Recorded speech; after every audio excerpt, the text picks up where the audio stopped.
come on up north to Canada, where crypto regulation is getting tighter. So regulation is tightening for crypto exchanges and firms are responding. Kraken has filed pre-registration paperwork with the Ontario Securities Commission to become a registered restricted dealer in Canada. Coinbase is in talks to remain in the country, while one of the articles we'll be discussing today says that it looks like Binance is likely to leave. Adam, I'm going to kick this off to you first. What do you make of these tighter regulations all the way up north? We've got the cold weather, and now we can't even really interact with crypto the way we want to.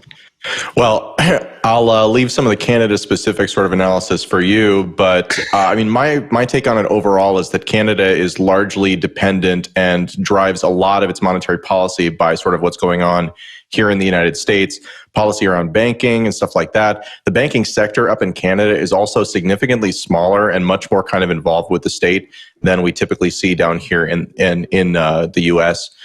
So it's not surprising to me that they're also on this sort of tightening regime. What seems to be nice, at least about the Canadian rules, though, is that there do appear to be actual rules that are, that they're giving for people to follow. And then you have a choice of, do I want to follow these new rules or do I want to no longer do business in this country? And that's a choice that really, I don't think has been given in the US to many of the entities that are here and are trying to kind of do both. So not surprising to see that. Also not surprising to see that, that some exchanges are willing to double down on that kind of regulatory process. When you're an exchange like Kraken or you're an exchange like Coinbase, like the hoops you're already jumping through as a US regulated entity are probably as, onerous, maybe a little bit more onerous than what you're going to get up in Canada. So if your entire business model is built around jumping through all these regulatory hoops that 95% of the companies out there aren't willing to jump through, it does make sense to me that you would continue to jump through them in a market that was similar to that. So that's my read on it. Will, what do you think? To me is the Indian landscape, which we also cover on this show quite a bit.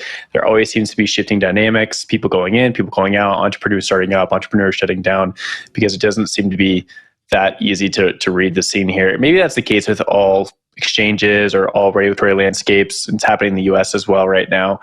The thing that was interesting to me was looking at the reporting from Ian Allison.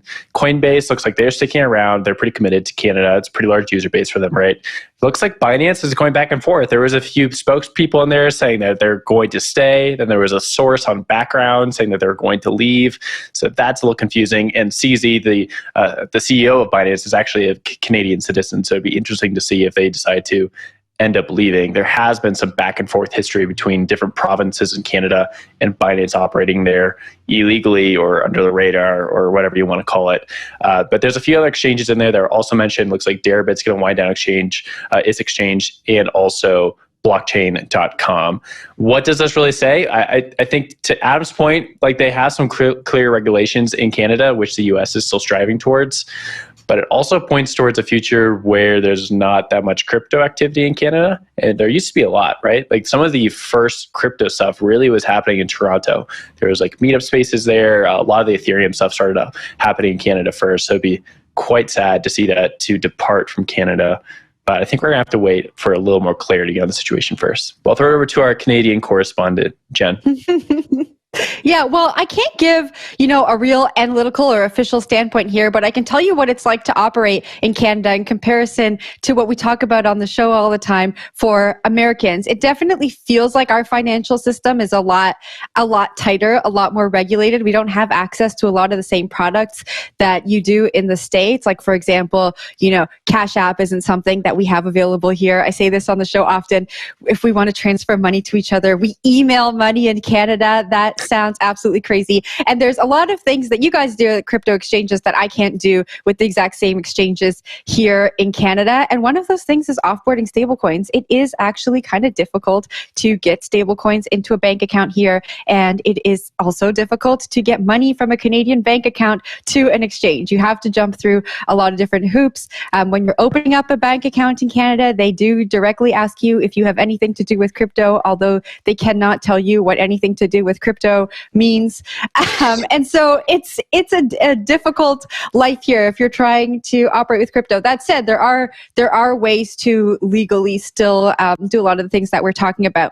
When we compare what's happening with Canadian regulation to American regulation, I want to point to this part in one of the stories. It said the Canadian Securities Administrators said last year that it would require certain compliance commitments from unregistered crypto trading platforms. And then they said that they didn't actually have any details and they would publish details in the near future. Sounds very much like some of the American regulators. And then I just want to add this in. I'm not sure, Will, if you said it. I lost some audio there. But our new regulatory framework up here in Canada is going to require the segregation of assets held in custody, which I think is probably a direct response to what's been going on in the industry lately. Tightened rules for rehypothecation, margin trading, and certain trades involving proprietary tokens or stable coins. Adam, I saw your hand go up, so I'm going to give you the last word here. Yeah, I mean, I think that what we're saying is essentially the same thing across all of us, which is that the world is in fact bifurcating right now into two different modes, right? You've got sort of the Western mode, which is not necessarily just restricted to the West, but Western countries that are taking a fairly hardline stance against this. Some are looking at it as an opportunity, but you've got a company like Binance, and Binance, given that they're doing something like 80% of the actual trading volume, it's not like they really care about holding on to that level of market share. For them, the math quickly becomes, what's the market share that we can hold on to without going through a national process at sort of every level where the standards are likely to change because they actually just don't really like us, right? So, I mean, like, once you start looking at the world like that, then it makes a lot of sense who's staying and who's going. Again, it's who's chosen to play the regulatory game and who's choosing to play the other one, the more classic crypto exchange one.